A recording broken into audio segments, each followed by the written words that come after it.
Ako si Rose, 32 years old. At itong anak ko. Kakapanganak ko lang sa kanya noong isang araw. Wala pa siyang pangalan. Di ko na itatago. Nakakalungkot na may mga naisip na ako para umiwas sa bigat ng responsibilidad. Lumapit na ako sa mga taong kaya siyang ibenta para sa ilang libo. Handa na rin ako noon na ipalaglag kahit illegal at delikado para sa akin. Labandera kasi ako. At ngayon, onti lang nagpapalabas sa akin. Minsan, sapat ang kita, pero madalas kulang. Pangatlo ko na rin to. Tapos mag-isa lang ako. At kahit gusto ko siyang alagaan, nahihirapan na nga ako sa dalawa at wala pa akong suporta galing sa pamilya ko. Ano na lang ay papang sustento ko sa baby ko. Buti na lang, naglakas loob akong lumapit at humingi ng tulong sa amo ko. Ipinakilala niya ako sa tulong kay nanay at sa Rohe Foundation. Ginabayan nila ako sa aking pisikal, medikal at emosyonal na pangangailangan. Ipinaunawa din nila sa akin kung gaano kahalaga ang magiging desisyon ko para sa anak ko. Dahil dito, nakita ko ang aking kakayahan at pinili ko na mismo ang mag-aalaga sa kanya. Ang kwento ko ay isa lang sa maraming kwentong pag-asa ng mga ina na katulad ko. Para sa iba, ang pagpapaampon ng kanilang anak ang mas mabuting desisyon. At hindi yan masama. Nandyan din ang Rohe Foundation para gabayan ako na tahakin ang tama at legal na proseso ng pag-ampon ng bata. Pagpapaampon man o pagpiling ipagpatuloy ang pag-alaga sa bata, walang mas angat na desisyon. Ang mahalaga lang, dapat malayo sa peligro ang ina at ang kanyang anak.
Life was good. We were blessed. We had been married for a couple of years. We were enjoying life in Singapore, and we had a baby on the way. These were answers to our prayers. These were sources of comfort. However, comfort does have the habit of slipping away. 5 months in and 1 heartbeat less, we saw the perfect life we pictured slip from our grasp. There was pain, there was brokenness, there was sadness. After months of anticipating joy, we found ourselves in the middle of unimaginable grief. Across Southeast Asia and the Philippines, grief has made itself known to many parents, not due to the loss of a life, but the giving away of one. Soft hands and fragile skin sold to feed mouths and fill pockets for a day. There's no hate in the giving away, only desperation. Desperation brought about by circumstance. Desperation that leads to child trafficking, infant prostitutes, child criminals, abandonment. It's tough to see the demand for such a business at such a high level. Billions of dollars being used to fund the violation of innocent bodies, some too young to even comprehend the pain. Even more, it's tough to know that this is being done in the land we grew up in, right in the city we call home. Our hearts beat for these children, so much so that it beats for a specific one. If we were to be advocates for these children, then we must first be examples. In October 2017, a pregnant mother couldn't keep her child. So with desperation, she searched for someone to be the one to hold her baby in their arms. We wanted to help, and so we did. But we never knew that it would be our hands that God would use to cradle this child. 3 weeks in, and one heartbeat more, we had her in our grasp. Our hearts were filled with love and our souls refashioned. We are no heroes, just followers answering a call. Had we chosen to reject the call, turn our heads away, or hesitate even for a moment, our child would have been one of many whose body has become a commodity. She is one less child prostituted, one less child trafficked, one less child abandoned, one less child lost in the system, one less child victim, one less orphan. But she is just one less. There are millions of children out there who may never have access to a family, access to care, to nourishment, to shelter, to safety, to a childhood. But if more people extended their arms to these children, if the stigma behind adoption was redefined to be a culture of love, then 2 less children would be trafficked, 10 less children abandoned, 1,000 less children criminals, 1 million less children victims to this injustice. And instead, more children would be welcomed home by families who will treat them with love, provide them with nourishment, house them in shelter, care for their safety, and allow for them to have a childhood. Now the call is great, but the answer is simple. It's a heart willing to serve and a courageous kind of love. It's open arms and open homes. At the Rohe Foundation, we advocate for adoption. As of 2016, 1.8 million children in the Philippines were considered abandoned or neglected. And out of that 1.8 million, only 1,818 were placed for adoption. So as a response, the Rohe Foundation aims to develop programs that provide holistic care for pregnant women in crisis, to rescue babies before they are abandoned and disowned, and to encourage and guide families in their adoption journeys. Through this, we hope to see a world where every orphan is adopted into a family, and that all families would be empowered to move in compassion and generosity toward children in need of families. Because at the end of the day, family is the answer.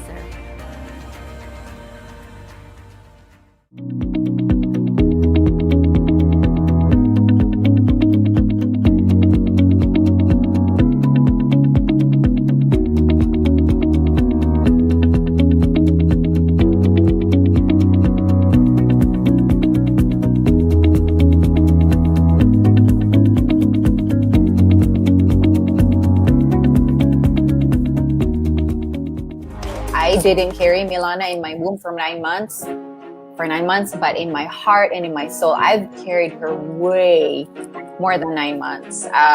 She's been a product of our years of prayer and years of conversations with God, and she's ours. You know, she's ours, really and truly. Like, she's ours. You know what I mean? And I'm sure you get what I mean. When I was asked that question, no, I realized na, oh nga, how did I overcome that? I think by just God appointing me. He's mine. Moses is mine. God qualified me by giving him to me. So, dun pa lang, nakakalma na yung fears ko na, oh nga, I'm his real mom. Ako yung mom niya. God already qualified me for it. So, he gave Moses to me, so I'm the real mom. And regardless of what happens in the future, my son wanted to meet his biological family one day. Being a mom starts with really the decision once you say yes. Because people are so afraid to say yes because they want to feel like the mom first. No, you say yes. And then you'll feel like a mom. You'll just feel that protective side of you, I guess. Well, I would advise parents who adopted their child to tell their adopted child as early as possible. You know, the younger, the better. You know, and let them say it in a positive way that they're a gift from God. I think it's teaching me, like I said earlier, just the heart of God is all about sacrifice, and he left the 99 to go after the one. He sacrificed his son to adopt, and learning how to love first with Chloe, and understanding that kind of sacrificial love where it's not about biology, and it's about deciding and choosing, and that it's a privilege. It's really teaching me, you know, that love is action. Love is sacrifice. It's not about just providing for your family. It's not providing for your family. It's about raising the next generation and allowing them to, you know, to be impacted by Jesus the way Jesus impacted you. You know, and how you model that. And how can you model if you're not home? How can you model and mentor if you're not home? Actually, we coin it this way. First, we say, bring your mission home. Okay. Everybody has a mission by heart, right? And can't figure out what my mission is. And everyone knows, okay, I give my tithes, I give my money, but there's something I want to do on my own. But I can't go to Timbuktu, I can't go to Africa, I can't go, what's my mission? So we coined the phrase. I said, it's very simple. Bring your mission home. One way or another, God's going to make sure He's going to provide for you, for your needs, for that child's need. Just do the right part. You know, someone once said, stop asking God to bless what you're doing. Find out what God's doing, because it's already blessed. So I think that we all need to look at, okay, let's not look at what's in front of us as far as finances and our circumstance and all this. Let's just do it, and God's going to bless it somehow, some way. Let's just trust God that He's going to come through for us.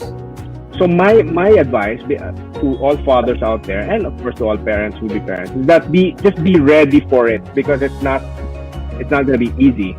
Sure, yeah. But of course, all the fun that you have and the love that you're going to get from your children makes it worth it. And it's I mean, I'll do it 10 times over just to have that feeling of, you know, of having children who love you and call you daddy and call you mommy. That's priceless. You can't put a price tag on that. I mean, 1.8 million of orphans, neglected, abandoned children. If one church could provide one family, I think by the grace of God, we can see no more orphans in our nation.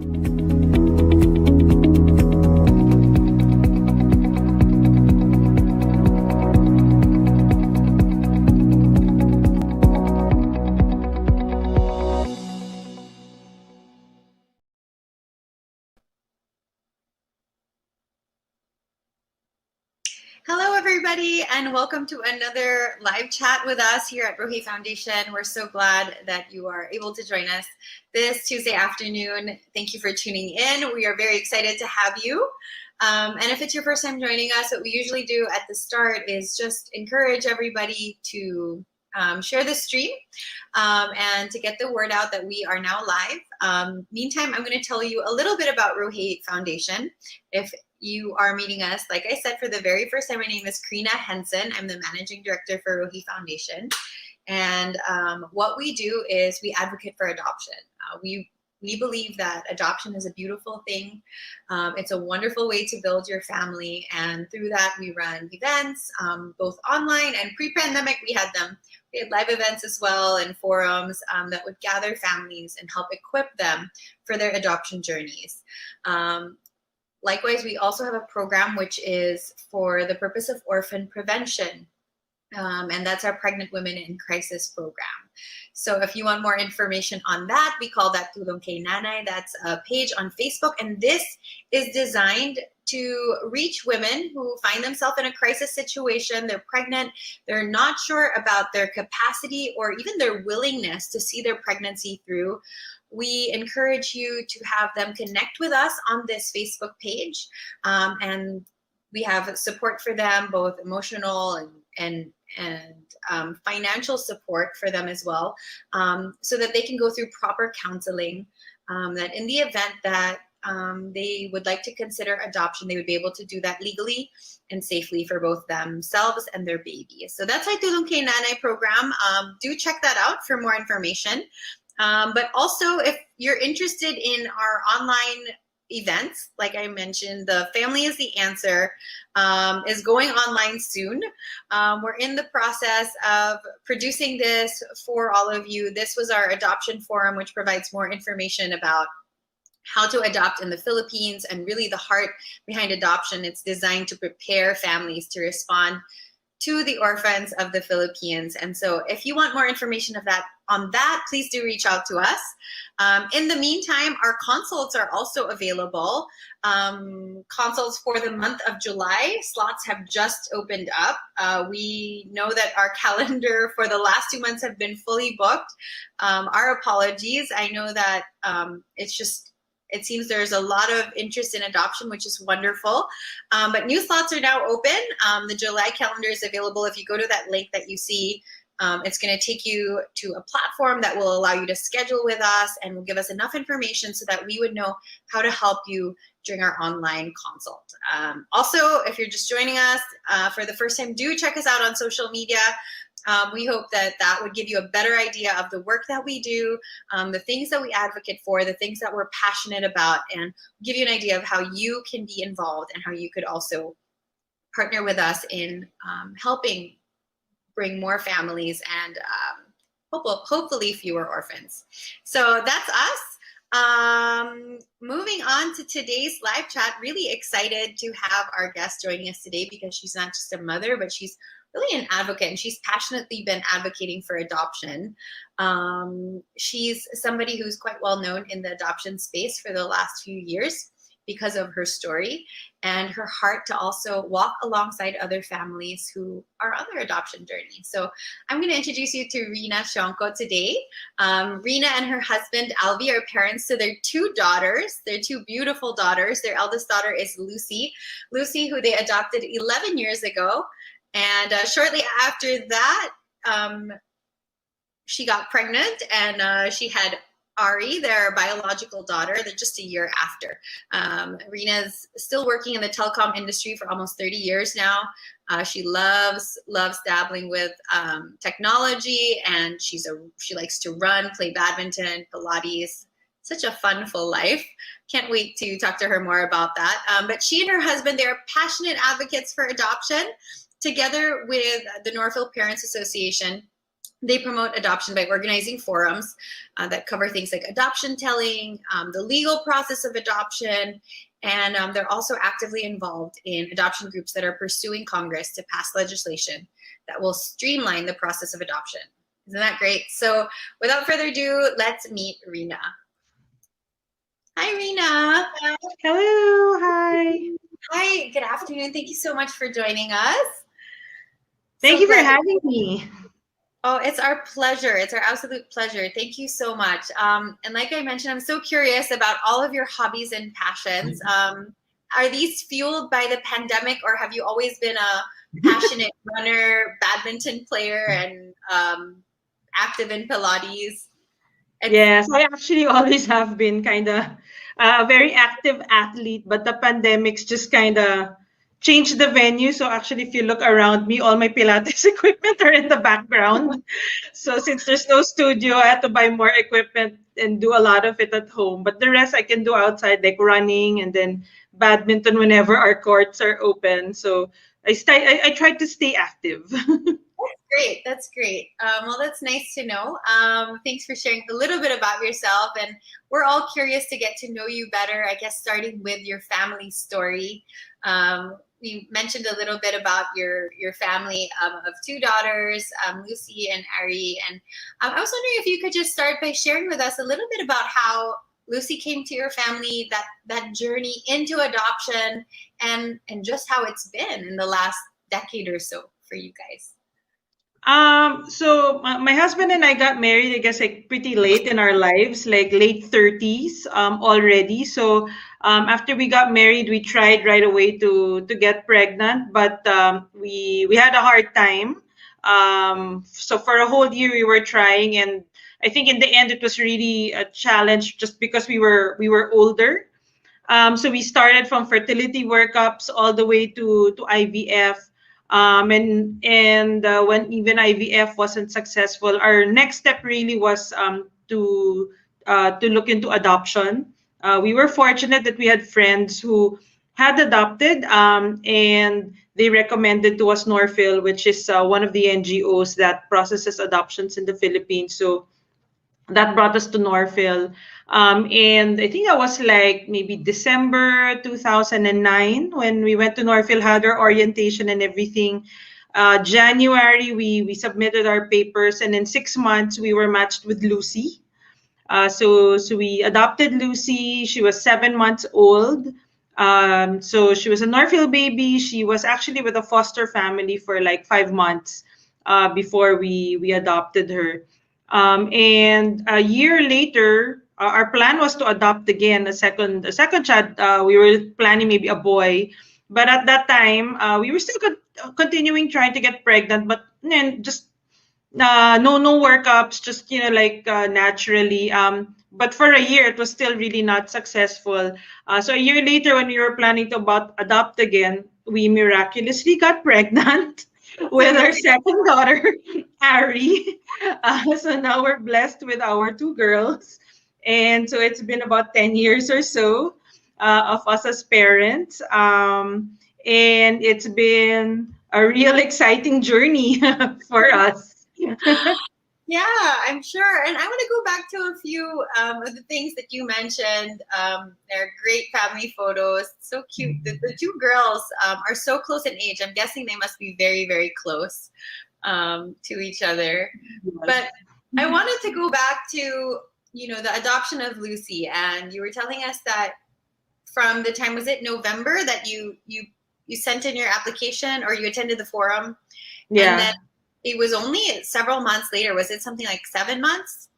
6 or But 7 months? 6 months, in about 6 months, we were already matched You were with matched. her. A lot of Yeah. people have questions about the timings of people's journey. And that was 6 months. And I guess that's relatively quick, so to speak.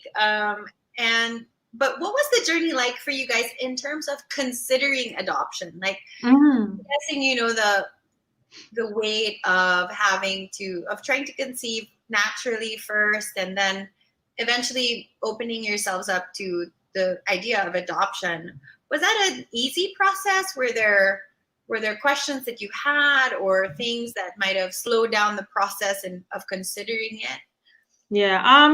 I guess it just kind of evolved. We're lucky, I guess, because we were in the whole process of trying to get pregnant. So it was so progressive. So we had a year.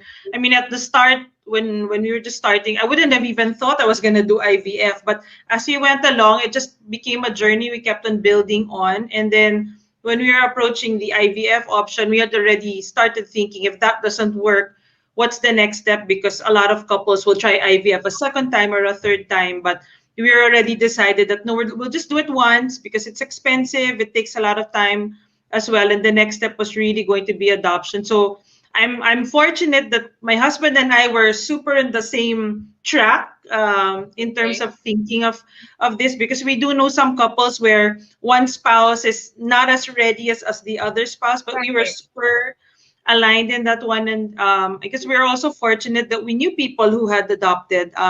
So the stories were familiar to us. We sat down with them so that they could tell us the process that they went through.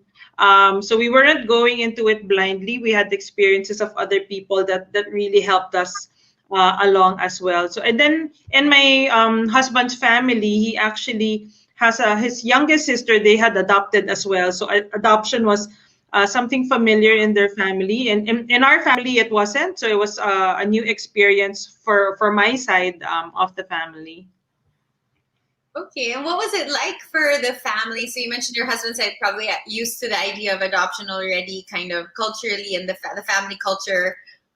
It's familiar. They know how to have conversations about it. But on your family side, were there any challenges or even with extended family or friends, in telling them that you had decided to pursue adoption. That's usually the next step, diba? So you decide, and then it's getting everybody on board and trying to convince everybody that it's a good idea. How did you guys navigate that portion of your journey?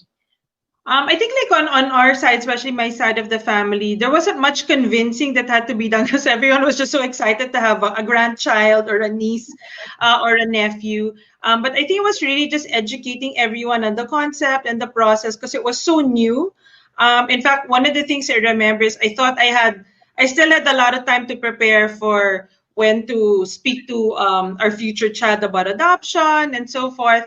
But what I didn't realize is when we had just gotten Lucy, it was like just the first month, and we brought her home to my parents' house, and my nephews were there, and my nephews were maybe like 4 or 5 years old, and they were wondering where she came from because they didn't see me pregnant, and I realized, oh my gosh, I have to have an adoption story ready now for my nephews.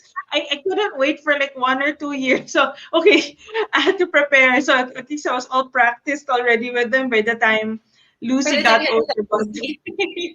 Yeah, and then things like adoption telling, like we had to just orient my parents as well about adoption telling. I mean, my family's very open-minded, very liberal, but just the concepts and the whole process, they weren't familiar about it. So even educating our family on things like that was part of the journey as well. And then so they've become adoption advocates as well. I've, I've recruited many adoption advocates. Even like my friends. I mean, even amongst my friends, it's so cute when I look now. I have a number of friends who eventually, years later, considered adoption also because they saw the experience we went through. So we see all these like new families that got created because they got inspired by what we went through. So it's such a touching thing to think of. Yeah, absolutely. And I think that, the approach that you have is so wonderful because sometimes when people are misinformed or when people have questions about adoption, the tendency is because it's such a sensitive issue for some, they get offended and then the door shuts, right? Then maybe we shouldn't talk to them about it, or maybe we shouldn't share this side of our story. But actually, on the contrary, right? It's really an opportunity, like you said, to share with them, help them understand how it works, what the dynamic is going to be, what your plans are in terms of how you're going to talk to your kids about it, how you want them to understand adoption. And it makes a world of difference because, like you're saying, you formed advocates, actually. Your parents, your family, your friends catch on and they say, hey, actually, it's wonderful. So I really like the approach that you took because I think it's such a healthy way of taking sometimes ignorant comments or just misinformed, right? Sometimes people misconceptions. Yeah, and there's so many misconceptions about it because we don't have enough conversations about it because we're afraid. Because so many families get afraid, diba? And we want to protect. You want to protect your kids. You don't want them to hear anything that would hurt them. But before we go that direction, I wanted to ask you about the initial challenges of adopting Lucy as a baby. You were sharing to me before we went live some of them, because by the time that she came home to you, she was already 7 months old with a few of her own habits in place already. What was it like? What's that adjustment period like, you didn't have the opportunity to carry her in your womb for 9 months and then give birth, and suddenly here's a 7-month-old. How was it for both you and Alvi, and at the same time for Lucy? Yeah, so but the thing is like NORFIL told us we were matched with the child and that we could bring her home in a week. So because you never know when it's gonna happen. So in 1 week, I mean we didn't have baby clothes or anything because we didn't know what age the child would be that would be matched with us. So in 1 week, I had to buy everything that was needed. I had 3 baby showers in 1 week. So I was all set, but we didn't have a yaya yet because we didn't know when to start looking. So we started looking. Of course, you can't find one really that quickly. So we didn't have our yaya until a couple of weeks after, and then I also had to file for leave. I think that's one of the touchy things. Also, there's whether it's clear that there's maternity leave for adoptive mothers. I think some companies have it some are still not sure about it. So at that time, like my company didn't have such a policy, so I had to use my vacation leave for it. So I only went on leave for a week, which is nothing compared to a mom who gives birth. You have like 1 month, 2 months. Yeah. So I Right. just had a week with no yaya. I Oh lost my. 30 pounds. You must have been really sweetie. Yeah, and then so Lucy was 7 months old already. So when we got her, so there were habits already that she had developed. So we were so excited. We bought a car seat. We had the stroller and everything. She didn't like any of them. She didn't use any of them. She had her own ways. And she also had her habits already of taking milk. Like she would wake up in the middle of the night about 3 times to feed. And then she's not someone who easily goes back to sleep, and then she wakes up very early in the morning. So for about a year, we hardly slept. I always say, like, they never tell new parents how little sleep you will get, whether adoptive or biological. You just True. really don't get any sleep. It's true. Yeah, but I mean, I think it's nice to hear your journey because usually when we talk about our adoption journeys, we like to tell the good stuff, but there are hard parts too. Depending on what age the child comes home to you. I'm guessing even as a baby, some people think that if you adopt a baby, that some prefer that the sleeplessness, but there are different kinds of adjustments at different ages, right? When adoptive children come home, so. Yeah. It's nice So to you hear have to that. prepare this like different preparations according to the age. Right, right. So, moving forward in your journey, you eventually, Lucy grew up with a sister. I'm sure that was a fun dynamic because they're two girls close in age. Yeah. What's their relationship like? And does adoption play? Is that even a factor for them in their dynamic as sisters? Yeah, so she's 2 years younger than Lucy. And Lucy was such an ate, even before Ari was born. So she was so excited to have a sister, and when Ari was born, she was so excited to help take care of her. And then I remember, like, one of the things I hadn't prepared for. So when my tummy was really big, when I was pregnant, then Lucy was saying something about the time she was in my tummy. So I was like, okay, it's another adoption story I wasn't ready for yet about, okay, you weren't in my tummy, you were in your birth mom's tummy. So again, a new story I had to add to her adoption journey. But so when Ari was born, they're super close. They're still super close now. I guess because Lucy's very maate. She loves to take care of her younger siblings, so they're cringingly close. They're so it's super cute. Yeah, but their personalities are so different. But despite that, they super get along. The adoption story is something they're both familiar with. So even for Ari, I guess it's nothing that's like an issue, or it's just the way things are.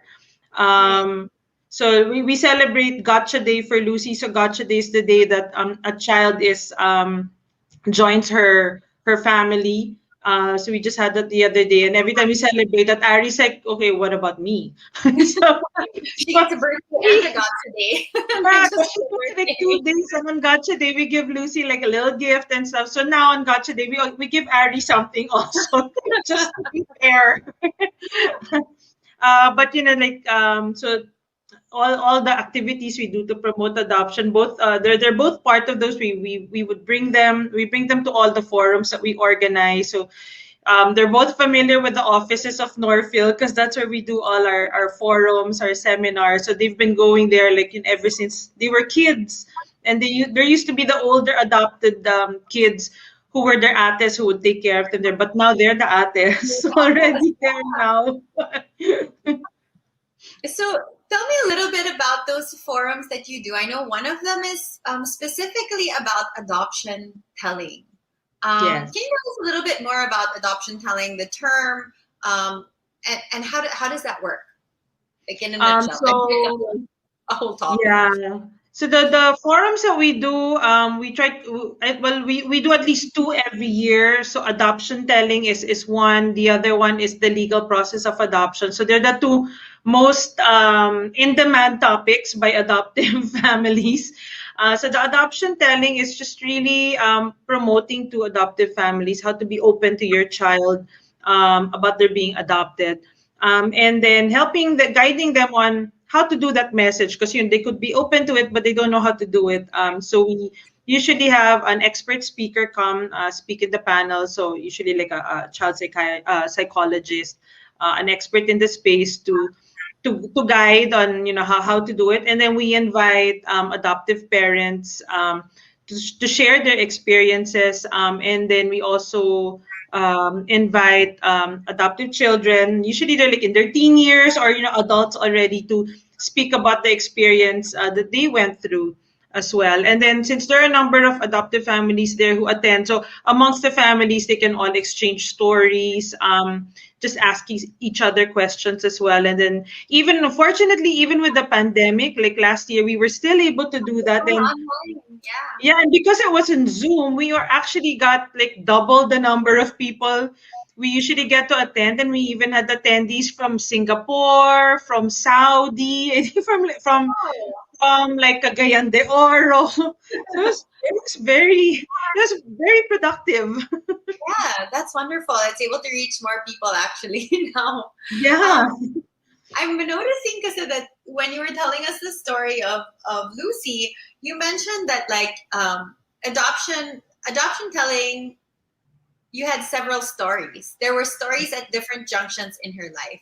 Is that really how it works? Because some people think it's a one big bomb that you drop, right? Or there's like planet, and then it's a big reveal. Now, can you tell us a little bit about the healthy practices behind adoption telling, and if what you're saying is actually it's better to trickle it in, or what are the different ways that parents could go about that? I think I guess the general rule is you have to pattern the message to the age of the child, because there's only so much a child will understand depending on their age. So even when they're small, even when they can't even talk yet, you actually start the journey already by saying the word in conversations. It makes the child familiar with the word, but I think more importantly, it makes the parents comfortable with the word, because there are some parents who actually aren't comfortable talking about it yet. So I guess at the early stage, it's really for the parents to get used to it. And at that early phase, we also had actually children's books that talked about adoption. So we had like a Sesame Street book. It was the story, and I remember when I was a kid, I used to see that episode on TV when Susan and Gordon adopted the baby, and Big Bird was wondering where did this baby come from, and they had to explain it to Big Bird. So there's a book of that. So we had that book. We had a couple of other books as well. So those were children's books that we would read to Lucy, and then as she got older, there was just more, we would just add more information. So when she saw me pregnant, I talked to her about her birth mom. And then as she got older, we just, kept on adding more information. And because, she was so exposed to it, because we bring her to NORFIL during the forums as well, she's very aware of adoption. And when she started to go to big school, also we kind of like prepared her in case, like her classmates would ask her about it, how to answer the questions. So she's very open. She's actually educating her classmates about adoption. So because kids, they're so curious, so they're so excited to hear about it. So just really preparing her as well now that she's older, in case she gets into situations where she needs to be able to talk about her experience, her adoption journey as well, because we can't always be there to help protect her or answer things for her. So we're working on equipping her to be independent in that sense also. Yeah, thank you. I think those are really helpful tips, starting from matching it to the age of the child and just making it part of everyday language. I know that's something that my husband and I were also deliberate about when we adopted, to just make it normal, because it's true, it's the parents. It's awkward for the parents, and it's not really that awkward for them because it's just another new word. And Because even like when I would meet Lucy's classmates in school, they're so excited. You can see young kids. There's no judgment. It's such a it's an open concept for them. It's really when you talk to like adults where there's misconceptions already. It's such a colored though the word becomes colored where then there's so many layers have to be. But kids are just so open, and you love to talk to them about it. And that's wonderful. I think that's a great tip. I mean, I'll certainly do that with the friends of my kids, because one of the concerns of a parent is like, I want my kids I want my daughter to be able to share her story and to be as proud of it outside our home as she is inside our home, to be as secure about her adoption outside as she is inside our home. And you can't help but wonder, how are kids going to respond? And would they know enough, or, would they know how to react, or would their perception of adoption already be, like you mentioned, colored or tinted by some of the things that they might have already heard? But I think you had so many helpful tips, including, books. I think that's another helpful one. Just using stories, if it's awkward at first, books help. But what about as she grows up and she's older, and are there ever details of her adoption which, you feel she's not ready to know about, or how do you navigate that aspect of it when it comes to adoption telling? Well, like part of the I guess like the talks that the expert speakers would share with us is really the adoption telling, until they're older. So she's only 11, so we don't know how she's gonna be yet when she becomes a teenager. So we're prepared for it, but we won't know until we're actually there. And then we're prepared for that phase where she may want to meet her birth parents or know more about them. In fact, she asks a couple of times now, but what we've agreed on and what Norfil had, I guess, it guided us on also very early on was it was something that she could look into when she's of legal age, when she turns 18, and assuming also that the birth parents are willing to be contacted. So that's something that Norfil could help us with. But some, I guess, like basic information about her background, we've slowly started to share with her. But it's limited to what we really know. So it's only recently actually that we shared with her that her birth mom actually had other children. I mean, like, before her, so she has half siblings out there. So that's just something that we recently shared with her, because it's not something she would have really appreciated before. So she's like, okay. Now sometimes she's like, why do I have to wait until I'm 18? So we have to explain to her, you'll understand it better then. So I think it's like those are the things that she'll eventually look for. I mean, when she's 18, we'll see if it's really something she wants to pursue, because we do see some kids who are like, no, it's not important to them, but for others it is. So I guess we won't really know until she's at that point. Yeah. Can we also talk a little bit about the things not to do in adoption telling? I think that's a common one, because first of all, in adoption telling, I guess the premise of it is really that it's important to tell them, right? Yeah. As a first step. And then what else could you share about that, just broadly speaking, about what are the things that parents can avoid or can steer clear of at an early age with their kids, in terms of planning for adoption telling and how that might be? I think the number one is really the don't is like not doing it. Not doing any adoption telling. So our mantra is really, you have to do it. It's for the good of the child, for the good of the family as well. And then the second is, it's never too soon to do it. Don't wait until they're a teenager, until they're 10 years older, until they hear about it from a relative, for example. So there's even like, as I mentioned, even when they're a child, even through children's books and stuff, it's never too early to do it. And also, I guess, like, not to do it out of anger. So we have seen some families where they didn't tell the child early on, but and then it happened in a moment of anger. Like words are so, oh my gosh, it's such a negative, I guess, like situation when it happened.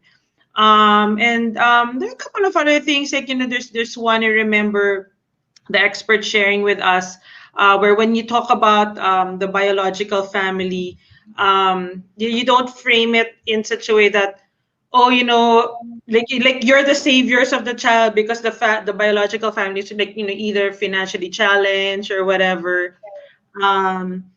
Because it's posturing your family, so like you save the child. So I guess in the end, it's really, you frame it really more out of love rather than you're saving the child from a dire situation or anything like that. So I guess in the end, when in doubt, I guess the guiding principle is really do things out of love, because that's really what brought you, towards adoption and to your child. And like, for us, it's always like the thinking was like, it's not that, oh, we're so lucky because we were trying to have a kid for a whole year. We're so lucky we finally got the child, because it's not. It's it's not like that she was lucky because she came from dire situation and, oh, we're saving her. It's more like we are so lucky that that we were gifted with her.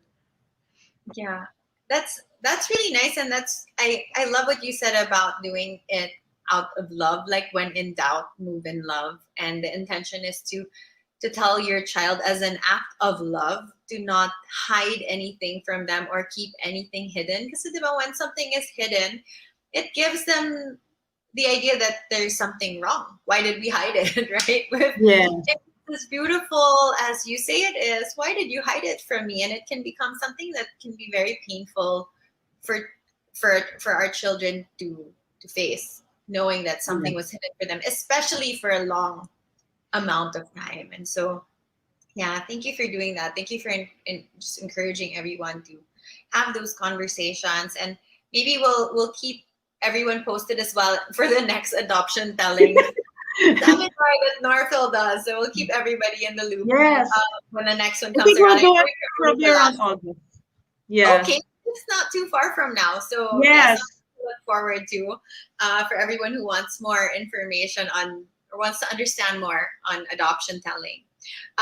But Rina, we've spoken about you as a mom and now as an advocate. I'm curious to find out, because you've been advocating for adoption for 10 years or so already. How has it changed? How has adoption changed in the last 10 years? What would you say are the realities that around adoption today that families now have to face that might not have been the case for you when you adopted Lucy? I think the hurdles that prevent people from pursuing it are still there. People think it's expensive. People think it takes long. But I think we're getting better and better at educating people and making them more aware of the processes. Because I remember a couple of years back, like when we would talk to our social worker about the number of cases that they're handling, and they're saying they're handling a lot of adoption cases, compared to before. So there are more people who are applying for adoption or are inquiring about it. And actually now what they're trying to get more of are people who'd be interested to foster kids, because ideally they'd like to put kids with foster families while they wait to be adopted. So, but in terms of adoption, the number of applications are increasing. So that's really good. But I guess in terms of the process, the legal process, the challenges in the legal process is still there, because that's really the part that takes long. And that hopefully will be resolved soon as we work with other adoption advocacy groups to help push Congress to put together legislation that will speed up that process. Can you tell us a bit more about that, and maybe what are some of the updates around that? And what are some of the ongoing efforts to move towards better legislation on adoption? Yeah, so we're very lucky. We started way back. We started collaborating with Senator Grace Poe. Understandably, this is something close to her heart because she's an adopted child as well. So she initiated legislation to change the process so that instead of it being a legal process, instead of going to court, which could take years, like what we went through, that process will now be an administrative process, which means it's DSWD which will process it. So that'll make it faster because you don't have to queue up with the whole legal system. So yeah, so we helped Senator draft that legislation, and then Congress, the House of Representatives had their draft as well. So it's been going through reviews. It's now with Senator Risa Hontiveros because she looks over the committee on families. And I think they've done several passes already. They're almost done. I guess like polishing it up, taking in inputs from other congressmen, from the other senators as well. So hopefully, I know, fingers crossed, by within the year we get it passed. It's approved by the president and implemented. And what we also included there is that it would retroactively apply to any adoptive family who are now have their cases filed in court, so they could pull that out and go through the administrative process as well. Wow, that would be amazing because we always talk, when people talk about the length of time that an adoption takes, we always have to explain there's two phases. There's the administrative part, and then there's the legislative part where you have to go to court, and they're in the hands of two different bodies. So you first have to work with DSWD or with the agencies, and then you work with the family court. And so it's really hard to give people an approximation of how long the process takes because there's two sides there. So in your story, how long did it take for you to do each phase? So the first phase, administrative phase, was just 6 months. So from the time we filed our papers, we got Lucy. In 6 months. So the legal one took longer. It took like, I think, almost 2 years because several things like our judge changed midway. Oh dear. So some people. So it extended. And then it's just so different case to case. And in our situation, the attorney for the government had asked for like different documents each time we would go to our hearings. So it just kept on stretching more and more. But I guess we always tell the parents, during that whole time, your child is with you. So it's not like you're waiting for your child to be. Your child is with you the whole time. For me, the only disadvantage was that we couldn't travel outside of the country yet with her then because since the process wasn't finished yet, we couldn't get a passport yet with her new name. But other than that, everything was okay. She could go to school. We were able to give her papers to the school and advise the school that we're still going through the adoption process. It was really more, I think, like the traveling. Oh, and I guess like medical benefits as well, because right. I remember in the middle of all of that, Lucy had to be hospitalized, so I couldn't have that reimbursed by my office yet until the whole process was completed. Okay. Yeah. So yeah, thank you for sharing that. I think that it's so nice to meet somebody that is passionate about adoption and helping equip families on their adoption journey. Your family is so inspiring in that way, and how you just bravely shared Lucy's story with all of us. So we do want to thank you for that. And before we close, Rina, could I just ask, is there anything else? What's your encouragement for potential adoptive parents? Maybe they're on the fence right now. Maybe they need that extra push or that extra tap on the back. What's your encouragement to those who are considering it but still undecided, still really wrestling with the idea of adopting, if whether or not adoption is for them? Or do you have any thoughts about that? How do you know if adoption is for you?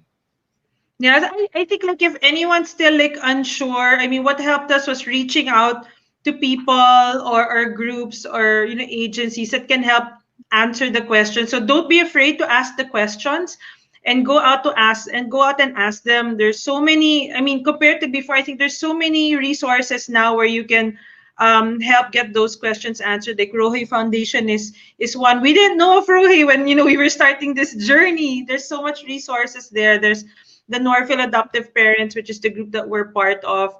There's DSWD as well. I mean, if you also happen to know friends in your circle who are adoptive parents, reach out to them. They'll be more than happy, hopefully, to share their experience also with you. And then, as we mentioned earlier, we do have these forums that we organize about adoption telling and the legal process of adoption. You don't have to be an adoptive parent yet to attend those sessions, even if it's just something you're considering. You're free to attend those sessions. You learn more about the process, and you get to meet other families as well. So it's a nice opportunity to network with other families and ask your questions, find out more. And we know some people who did that, and a year later they were already going through the process, and they came to our Christmas party. They had their child already with them. Oh, that's so nice to see it progress. That's wonderful. Yeah. So you also mentioned the legal adoption process seminar forum that yeah, you guys so that's the second forum. Yeah. Also, is that more Yeah. for like potential adoptive families? So it's open to anyone. But normally it's all these people are interested to find out what's that next step. After you do the administrative, so that they're aware of the process. Or those who are in the middle of it, they're looking for tips on how to do it better. Because we invite the lawyers who are experts on adoption to come conduct those. But if you get to pass the legislation soon, who knows? Hopefully that's a forum we can scrap. Right. And don't need anymore.